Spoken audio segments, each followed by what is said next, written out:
దేశంలో అధికారంలో ఉన్న బీజేపీ ప్రభుత్వం మే 15వ తేదీన ఉదయం నుంచి పెట్రోల్ ₹3, డీజిల్ ₹3 పెంచాలని నిర్ణయించి అమలు చేస్తూ ఉన్నారు.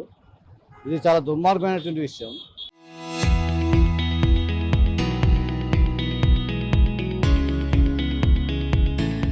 ఎందుకంటే 5 రాష్ట్రాల ఎన్నికల నేపథ్యంలో ఎలాంటి పెంపు ఉండదని చెప్పి పాలకులు ప్రకటన చేశారు.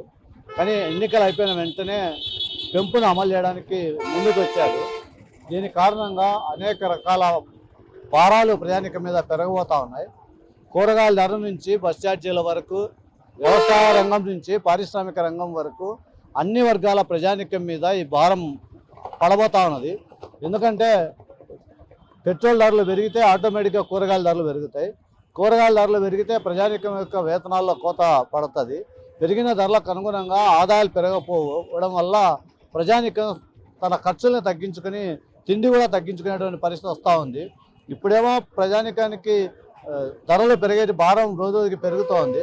ఆ మేరకి ఆదాయాలు పెరిగేటువంటి పరిస్థితి కనపడడం లేదు. ఆర్థిక వ్యవస్థ చిన్నాభిన్నమైపోయేటువంటి పరిస్థితి కనిపిస్తూ ఉంది. దీన్ని నివారించడం కోసం కేంద్ర ప్రభుత్వం అమెరికా ఇజ్రాయెల్ యుద్ధానికి లొంగిపోయి వ్యవహరిస్తూ ఉంది.